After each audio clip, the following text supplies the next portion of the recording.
waxtu bi xoj nañu, on va faire un dernier tour et on va terminer avec le ministre. Damay ñëw ci Abdoulaye demain Assemblée nationale des députés retourne à l'hémicycle, cette fois-ci le budget 2025 ak installation haute cour de justice. Tey budget 2025 ñu koy voter sans débat. Oui, peut-être que ça posera problème à certains députés. Oui.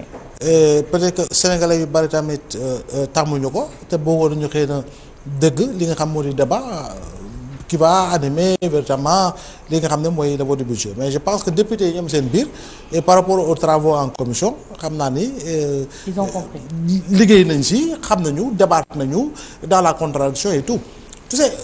am na loo xam ne boo fait toute chose à une première mais du nekk loo xam ne en réalité ce sera pérenne à mon avis. Je pense que c'est une première, je pense, parce que nous sommes dans l'urgence. C'est le contexte. Voilà, nous sommes dans l'urgence, quoi. C'est-à-dire que ça, jamono ji, il nous faut tout boucler avant véritablement le 30 décembre, quoi. Oui. C'est-à-dire que tout doit être bouclé.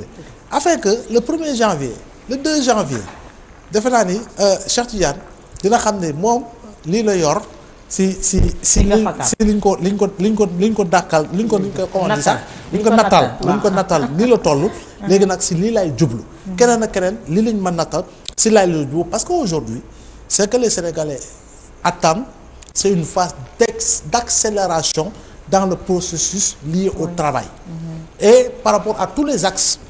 moo xam économique moo xam financier moo xam sociaux lépp lu rek la moo soxal Sénégalais maanaam daal cap au travail. D'accord. loolu defe naa ni urgence la haute cour de justice je pense que loolu bon loi la c'est inscrit si li nga xam ne moo soxal yoon. bu ñu installé Assemblée nationale lu si topp mooy l'installation de la cour de justice et véritablement les membres qui vont la composer. léegi nag après haute cour de justice lu muy liggéey les Sénégalais verront parce que fii defe naa haute cour de justice bu mu fi mujjee c'était dans l'affaire des chantiers de Thiès avec le premier ministre Idrissa Seck ñii wax nañ installé woon nañ de justice mais il y avait pas de kii ni ñu koy wax te amuloon. ñu bëri nouveauté la doon ci ñoom. parce que ci législature yi passé mosuñu ci rendre compte ne. effectivement haute cour de justice sax taxawaay effectivement parce qu'en réalité. il y avait une forme d'impunité quoi qu'on puisse dire. Maintenant avec la haute cour de justice on attendra de voir ceux-là sur qui pèsent des soupçons assez lourds. de détournement ou en tout cas de malversation yoo xam ne dafa soxal wàllu deniers publics yi et je pense que loolu moom c'est une nécessité que d'aller dans le sens d'éclairer tout afin que Sénégal yi mën a situé wu si rumeur wala boog li nga xam ne moo di accusation dëgg la am du dëgg pour que ñoom seen wàllu bopp ñu war ko mën a leeral. D'accord, vote du budget sans débat déjà am na opposition ñoo xamante ne tàmbali woon nañu jukk ne dañuy var le Premier ministre par rapport à ces votes sans débat à l'hémicycle Pape. Et également l'installation de la haute cour de justice en 2 minutes. Tout à fait, mais xam nga déjà tant que c'est prévu par la loi.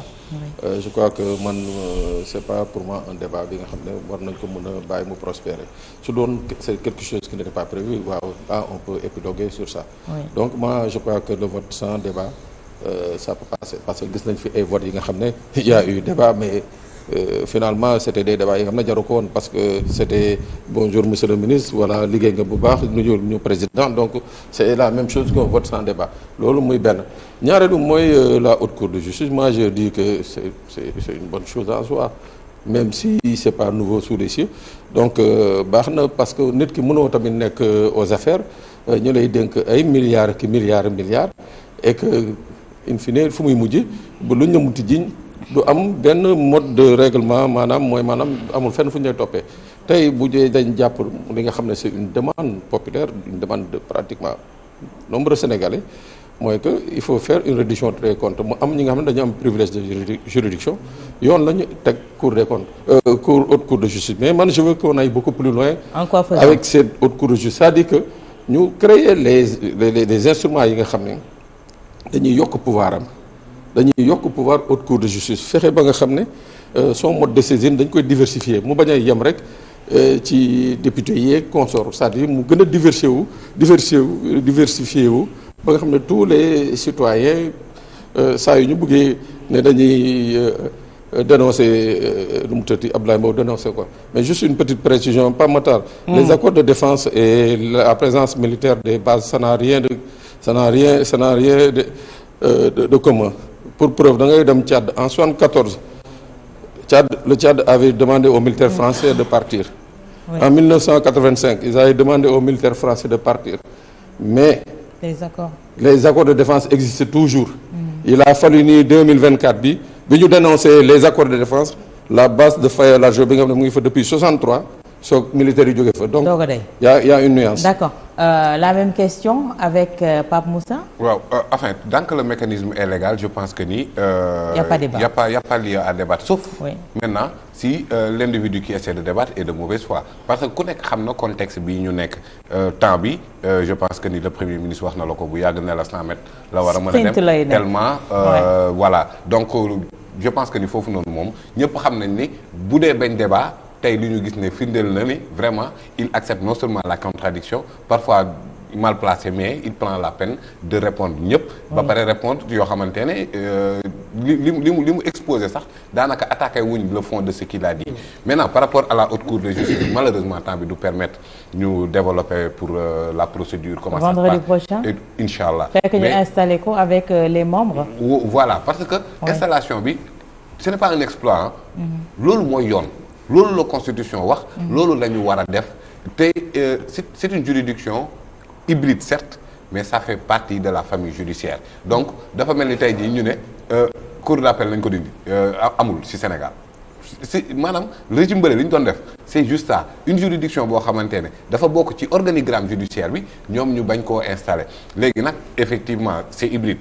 ay députés à l'Assemblée nationale dañ fay dem di siéger si ma mémoire est bonne ils doivent être 8 mais au-delà de ça ay magistrats professionnels premier président de la Cour suprême le président de la juridiction c'est un magistrat mu am commission d'instruction boo xamante ne ay magistrats instructeurs alors léegi nag effectivement Pape Sané li mu wax léegi dafa am solo Cour suprême haute cour de justice war na dem ci réforme parce que Ousmane Sonko il était opposant à l'époque en 2019 son programme jot na li ñëpp bokk ñëpp jot ci dafa doon waxu démocratie participative c'est-à-dire que citoyen bi mën a participer à l'effort de transparence loolu doon na may par exemple ay signature de pétition mën a saisir la haute cour de justice il ne le saisit pas contre Ablaye Mbow parce que ñi am privilège de juridiction ñoo xamante ne citoyen bi tey mënul ñëw dem porter plainte ministre devant les juridictions ordinaires mais yenn pétitions yi am yenn proportions yi mais haute cour de justice mën a autosaisir maintenant il faut nga jaar assemblée nationale parce que daanaka l'ordonnance de renvoi bi nga xam ne moom la ñuy xam nit ki lii lañ koy toppee loolu day nekk ci mise en accusation bi et d'habitude du mën a changer même si le magistrat instructeur je pense que les commissions d'instruction bi ki koy dirige c'est le premier président de la cour d'appel alors bu demee ci biir mu gisaat yeneen infraction day difficile trop pour mu mën ko dolliwaat ci mise en accusation bi d'autant plus que assemblée si chef d'inculpation yi du ci mën a nekk maanaam li nga xamante ne moom la assemblée voté daanaka moom xam nga mën nga enquête nga gisaat yeneen day am d'habitude ordonnance de renvoi procureur mën na joxe par exemple dugal réquisitoire introductif jox juge d'instruction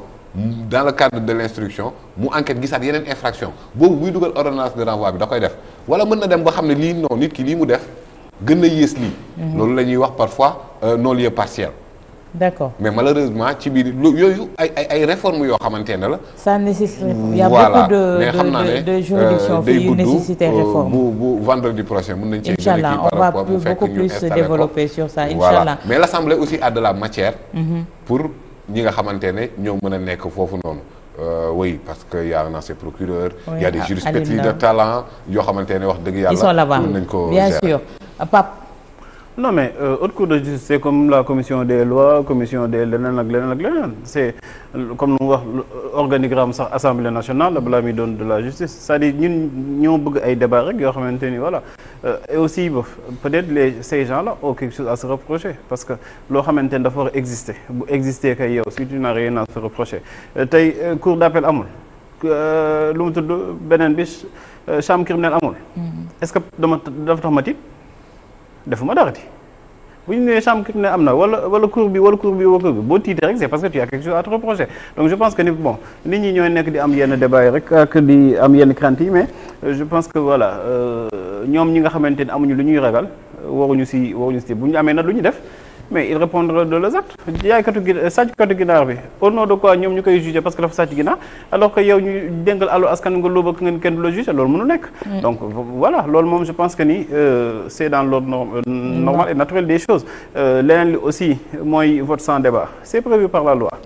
débat wala sans débat et puis débat wu votre budget du ci plénière quoi. Le plus important c'est la commission la si ngay def ay amendement si ngay def voilà c'est en fait foofu la débat technique bi nekk le reste genre populisme la rek voyeurisme taxaw ñu lay seetaan ngay taxaw di wax ak di jokkar bit je pense que Sénégal talluñu loolu parce que aussi am nañu ay contraintes yoo xamante ni dañ taxaw temps bi dafa gàtt et puis dañu war am budget avant 2025 loolu mooy wane ne on doit arrêter di def détail te aller à